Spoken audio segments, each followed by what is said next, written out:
마태복음 5장 3절 말씀입니다. 신령이 가난한 자는 복이 있나니 천국이 그들의 것이요. 아멘.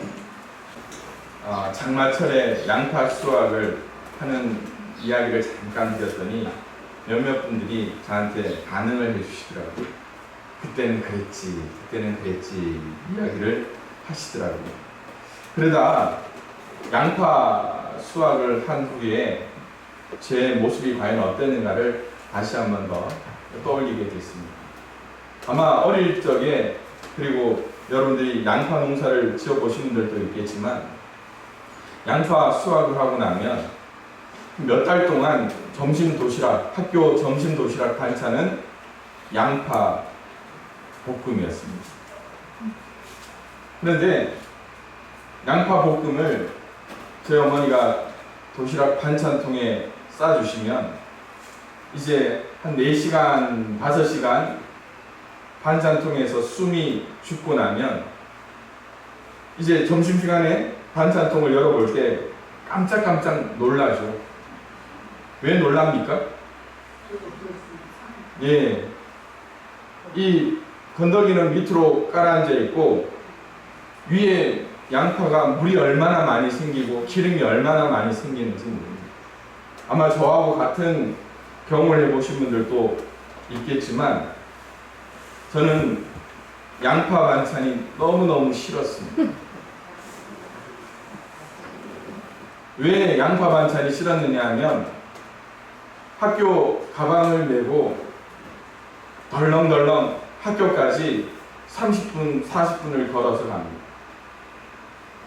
그러면 학교 교과서에 이 양파물이 쓰여가지고요, 이 책 테두리에 한쪽에는 양파물이 간장으로 볶았기 때문에 갈색물이 까맣게 듭니다. 그게 얼마나 학교 다니는 저에게 부끄러운지 몰라요. 그러다가 양파 싫다고 하면 저희 어머니는 김치를 싸주십니다. 그 당시에 반찬통이 왜 그렇게 밀폐가 안 되고 물이 잘 샜는지 모릅니다. 그 다음 교과서에는 무슨 물이 배일까요? 빨갛게 김치물이 쌓입니다. 그런데 여기서 그치는 게 아니죠. 수업 시간에 이 책이 얼마나 애틋한지 배도 고프고 해서 책을 쪽쪽 빨아서 먹은 적도 있습니다. 그러다 보면 어느새 점심시간이 되어서 이제 진짜 양파 반찬, 김치 반찬이 먹기 싫을 때도 참 많았었습니다. 물론 저 때만 하더라도 배를 돌았던 친구들은 많이 없었지만 어쩌면 저에게는 배부른 고민이 아니었나 하는 생각을 합니다. 그래서 가끔씩 제가 저희 아내에게 그런 부탁을 해요. 양파에 간장 살짝 넣고 볶아서 가요. 옛날 생각이 나고 또 엄마의 손길이 기억이 나기 때문입니다. 아무래도 이런 고민은 반찬을 싸가는 아이들 몫보다는 잘해주고 싶어도 잘해주지 못했던 엄마의 역할도 참 부담이 많았을 것 같아요. 남의 자식처럼 계란말이도 싸서 주고 또 저기 가게집 아이들처럼 소세지도 도시락으로 싸주고 싶고 또 저 건너편에 있는 사람처럼 그죠? 밑에 계란 깔고 또 위에도 계란 깔아서 우리 아이들에게 싸주고 싶은 것이 부모 마음이었겠지만 그때는 왜 그렇게 못 살았나? 그렇지 않습니까? 가난이라는 것이 뭡니까? 이전에는 한문으로 보니까요, 가난이라는 표현에서 가난으로 표현되고 있다고 하는데 넉넉하지 못함의 상태로 인간이 살아갈 때에 사람으로서 필요한 기본적인 것을 채우지 못하는 것이 가난이라고 표현하더라고요. 그러나 여러분, 지금 여러분들이 먹는 반찬 때문에 고민하시는 분들은 없을 겁니다. 그러나 뉴스를 통해서 보면 그런 이야기가 있어요.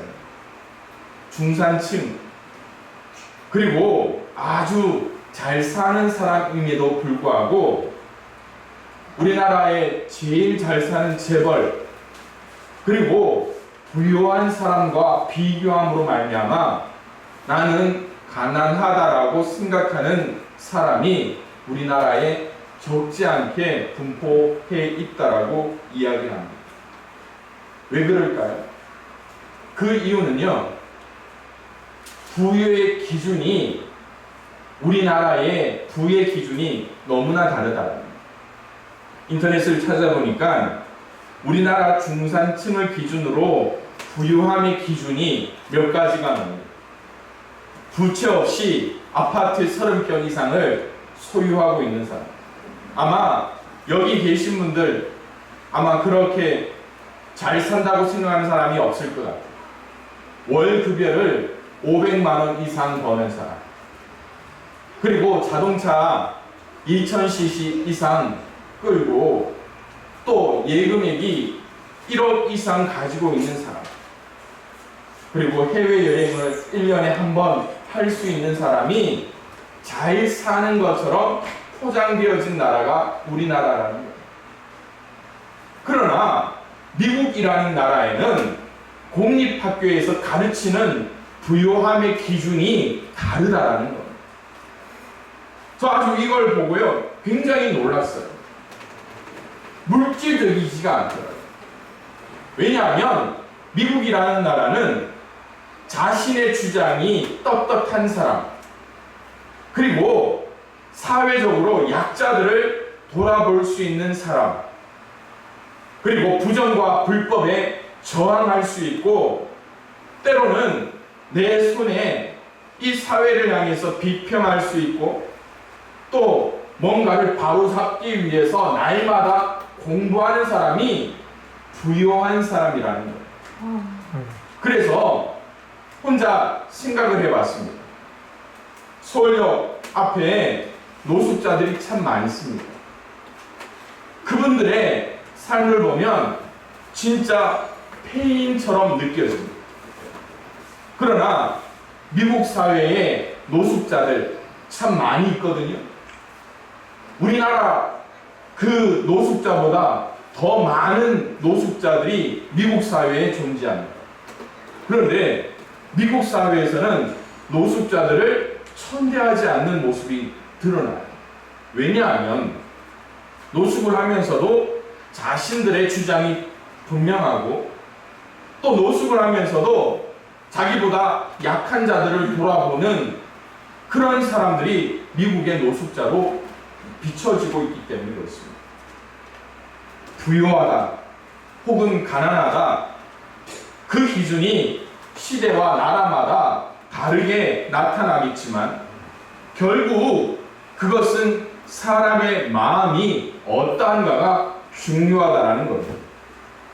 예를 들어서 전 세계에서 가장 행복한 나라가 어디였습니까? 어디라고 우리는 들었습니까?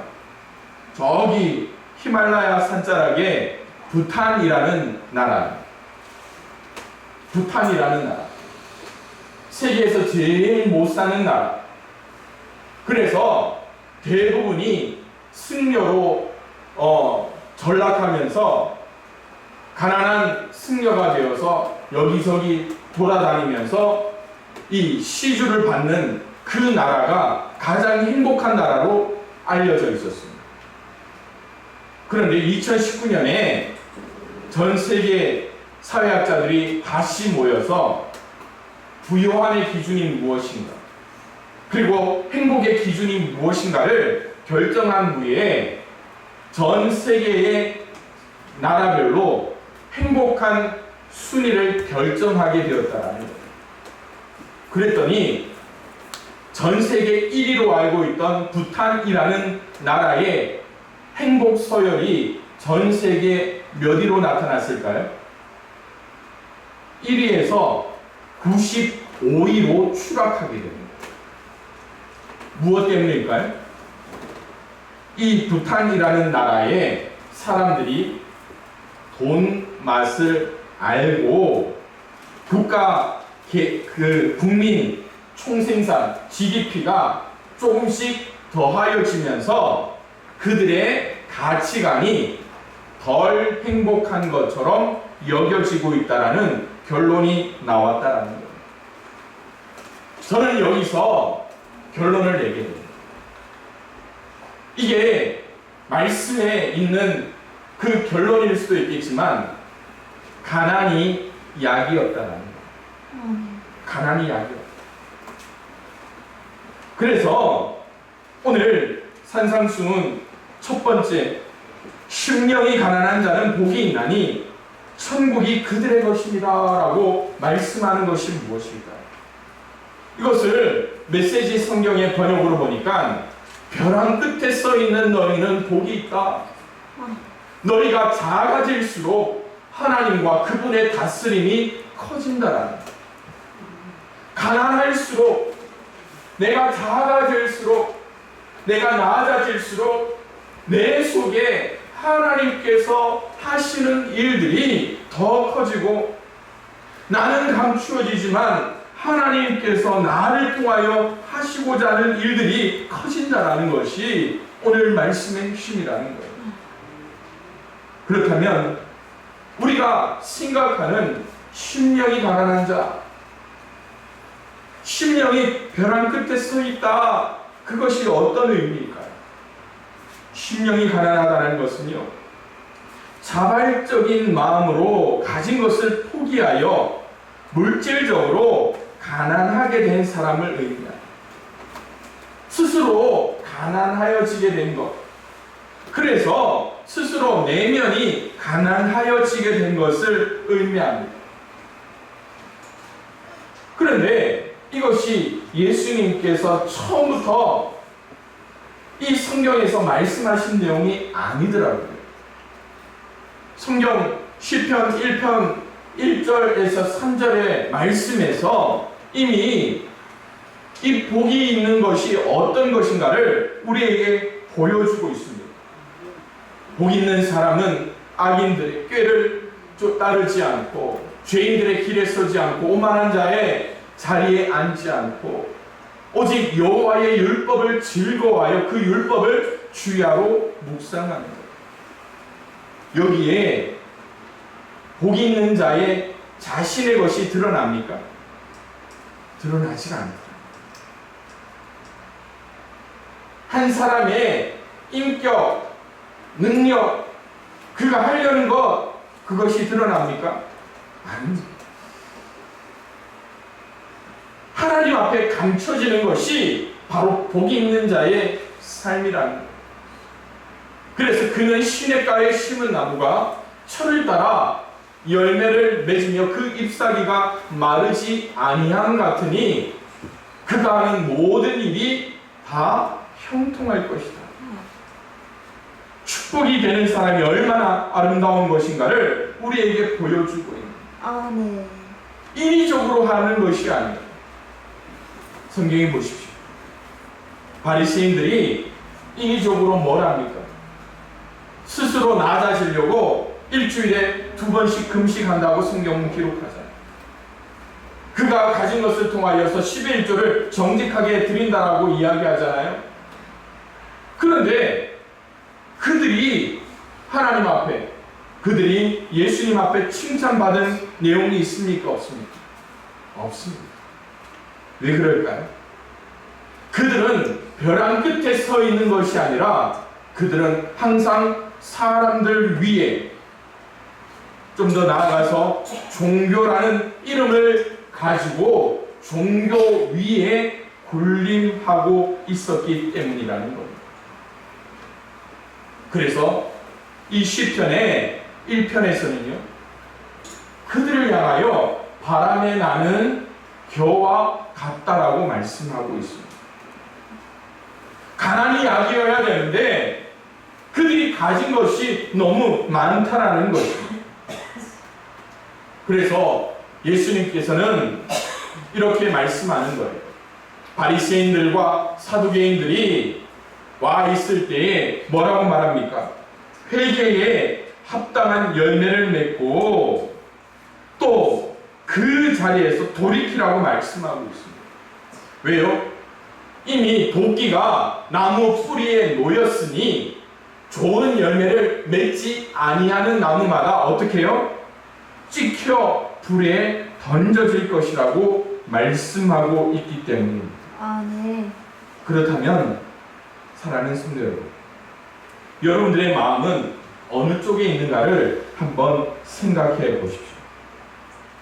나는 가진 것이 많기 때문에 나는 부유하다라고 생각하시는 분들이 있습니다. 그리고 어떤 분들은 가진 것이 있지만 나는 좀 더 가져야 되겠다라고 욕심하시는 분들도 있을 거예요. 반면에 나는 가진 것이 없지만 부유한 마음을 가지고 있다라고 생각하는 사람도 있고요.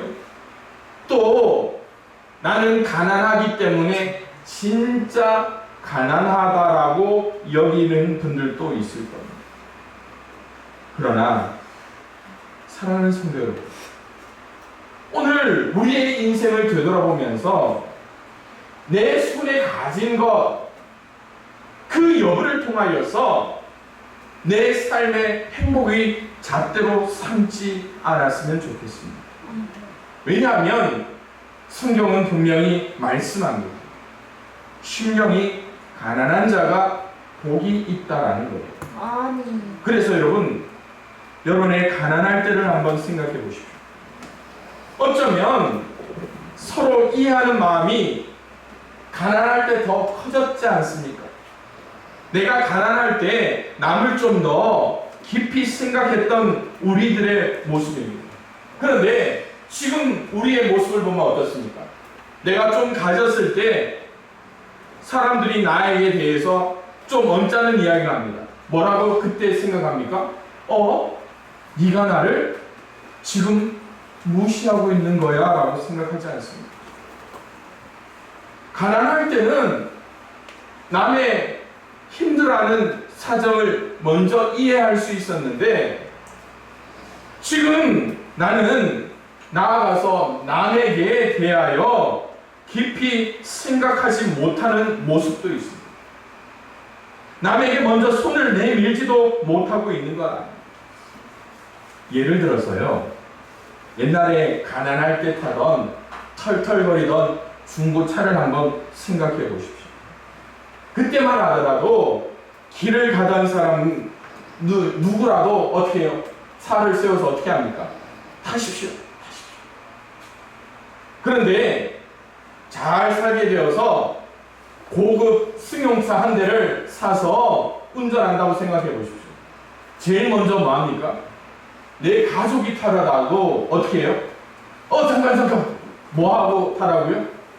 신발에 흙을 털고 타라고. 아마 그런 경험이 있으신 분들이 아마 있을 겁니다. 많아요. 그렇지 않습니까? 이전에는 그렇게 없어도 넉넉하던 삶이었는데, 그러나 지금 우리의 모습은 어떻습니까? 지금 내가 가면서 누구의 손을 붙잡고 내 차 타고 어디 가자, 낯선 사람이 차 세워주면 어떻게 합니까? 아예 타려고 생각하지도 않는 모습이 바로 지금 모습이라는 거예요. 심령이 가난하면 복이 있다라고 이야기하는데 우리는 왜 이만큼 각박하게 되었을까요? 부유하기 때문 아닐까요? 열왕기상 17장에 보면 엘리야가 사르밧으로 가서 이제 너무 굶주린 나머지 그 길에서 만난 한 여인을 찾아서 나를 위해서 떡과 그 마실 물 하나를 준비해 달라고 이야기를 합니다. 그런데 이 사르밧 여인은 홀로 된 여인이었고 아들 하나를 데리고 살았는데 기근이 심하고 가뭄이 심하였기 때문에 이 여인의 마음에는 한 가지 결단을 하고 그 자리에 나와 있었습니다. 그 결단이 뭔지 아십니까? 마지막으로 그가 소유하고 있는 가루로 떡을 만들어 먹고 가뭄 끝에 죽기를 기다려야 되겠다. 이것이 마지막 끼니로 결정한 상태였습니다. 그때 엘리야가 그 여인에게 떡 한 조각을 만들어 달라고 할 때 그 여인은 분명히 생각을 하는 거예요. 누군가는 야박하다라고 생각할 수 있겠지만 이 여인의 마음에는 너무나 가난하였기 때문에 그런 생각을 하는 거예요. 지금 먹고 죽으나 안 먹고 죽으나 똑같다라는 생각을 할 거예요.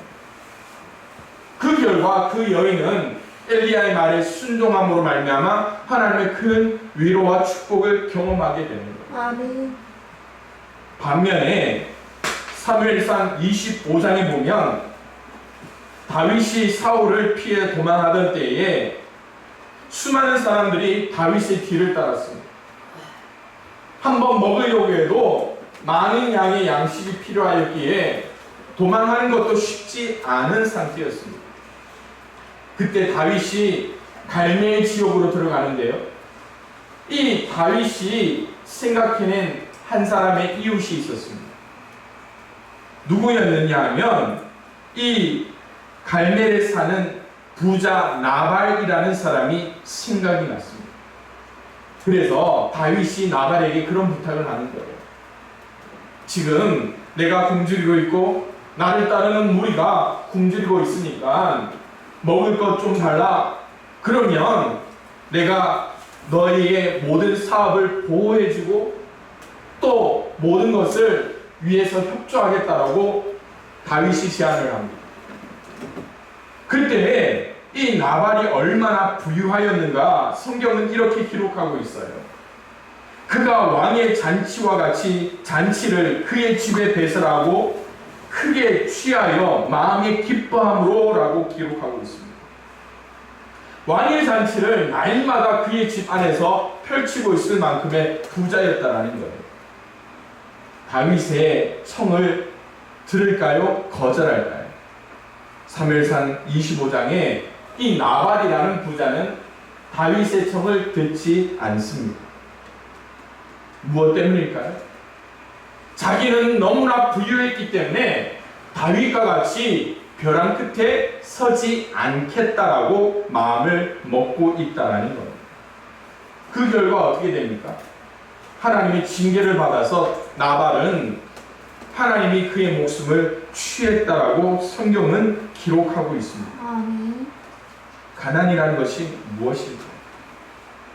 어쩌면 가난이라는 것을 경험해본 모두이기 때문에 오늘 이 시대를 살고 있는 우리 모두에게 가난은 하나님의 선물이 아닐까요?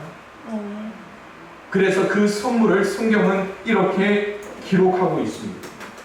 심령이 가난한 자는 복이 있나니 천국이 저희 것이라 라고 말씀하고 있습니다. 아멘.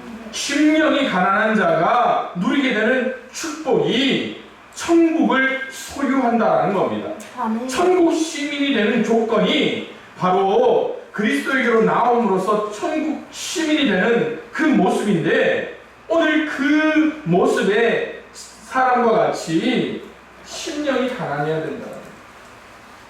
그래서 천국이라는 것이 뭡니까? 하늘 보좌에 계시는 하나님이 직접 다스리는 곳 아닙니까? 그래서 하늘나라가 미래의 하늘나라가 아니라 지금 심령이 가난한 자들 위에 임한 현재의 나라라는 것입니다.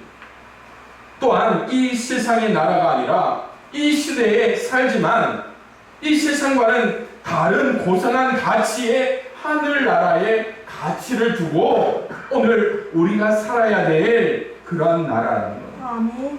그렇기에 사랑하는 성도 여러분, 이 세상에서 철저히 소외되고 고난 가운데 있는 사람일지라도 그리스도 안에서 바로 지금 하늘나라에 속한 복된 자가 될 수 있다라는 것이 바로 하나님 나라의 법칙이라는 것입니다. 아멘. 지금 우리의 모습을 되돌아보기 원합니다. 어쩌면 이 자리에 계신 우리 성도들 가운데 내가 제일 불행하다라고 생각하고 계시는 분들도 있을 겁니다. 반대로 내가 가진 것이 없다 할지라도 세상에서 내가 제일 부유한 사람이라고 생각하는 사람도 있을 겁니다. 그런데 그 기준이 무엇일까요? 때로는 그렇게 생각합니다. 왜 나는 계속 아파야 하는가? 나는 왜 계속 실패해야 하는가? 나는 왜 낭만해야 하는가? 그러나 사랑하는 성도 여러분, 내 육신이 아프다고, 내 인생이 실패한 것 같고, 내 인생에 한 줄기 그 빛이 보이지 않는다라고 실망해서는 안 된다라는 거예요. 왜냐하면 벼랑 끝에 서 있는 나를 붙잡고 계신 이가 바로 하나님이며, 그 하나님이 나를 위해 천국을 선물로 주시겠다라고 약속하고 있기 때문에 아멘. 오늘 우리가 결정해야 될 것이 한 가지가 있다는 것이죠. 그것이 뭔지 아십니까? 우리는 다른 삶을 소망할 수 있어야 된다는 것이죠. 아멘. 우리의 삶이 조금 부족하고 어렵다 할지라도 하나님이 내 안에 있고 내가 하나님 안에 나아간다면 우리는 어떠한 실패라도 어떠한 고난이라도 이겨낼 수 있는 삶이어야 된다는 거죠. 아멘. 특별히 우리 양평교회 성도들의 삶을 보면 어쩌면 큰 성공의 각오를 달리고 있던 분들도 있습니다. 또 하는 일마다 승승장구하시던 분들도 있습니다.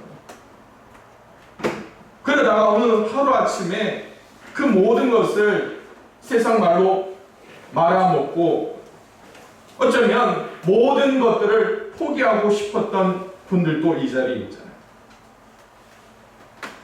그러나 우리가 지금 이 자리에서 하나님을 바라보면서 한마디 할 수 있는 것이 뭡니까? 뭘까요? 살아있는 것이 복이라는 것이죠. 아멘. 왠지 아십니까? 복이라는 것은요, 소유에 있는 것이 아니에요. 존재에 있는 것입니다. 아멘. 복이라는 것은요, 내 주머니에 있다고 그게 복된 것이 아닙니다. 복은 뭡니까? 누리는 것이에요. 누리는 것. 내가 존재하면서 누리는 것이에요. 진정한 복을 누리기 원한다면 우리의 모습이 달라져야 되는 것입니다. 움켜쥐려고 나아가는 것이 아니라 내가 뭔가를 내가 벼랑 끝에 있다 할지라도 그것을 피워 보이는 것이 나에게는 큰 축복이 아닙니다. 그러기에 사랑하는 성도 여러분, 성경의 말씀을 다시 한 번 더 따라 보십시오. 심령이 가난한 너희, 심령이 가난한 양평교회, 수고했다.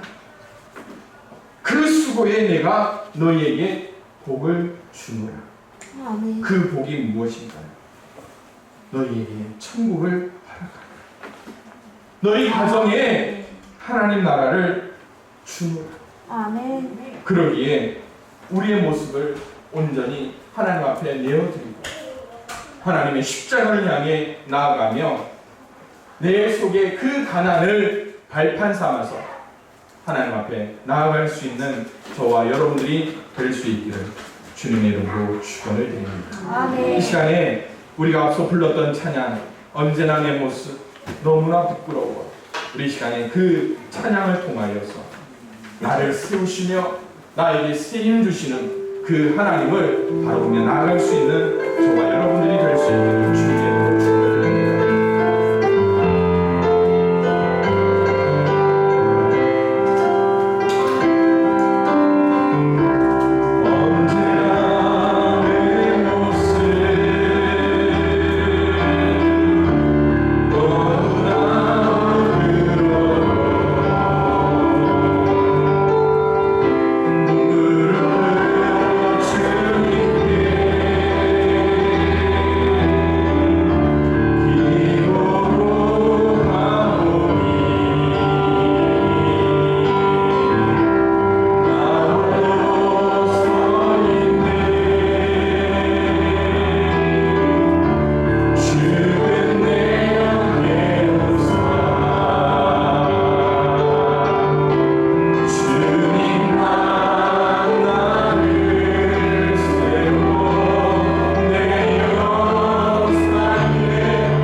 내가 심령이 가난한 자입니다. 내가 가난한 자입니다. 내가 벼랑 끝에 서 있습니다. 너희가 작아질수록 하나님과 그분의 다스림이 커진다. 하나님, 내 속에 하나님이 찾아와 주셔서 하나님이 나를 다스려 주시고 천국을 통하여서 하나님을 경험할 수 있도록 인도하여 달라고 내 모습, 내 있는 그대로를 하나님 앞에 내어드리며 하나님의 복된 삶을 선물로 받을 수 있기를 소망합니다. 우리 시간 말씀을 생각하며 이 시간 함께 기도하며 나가겠습니다.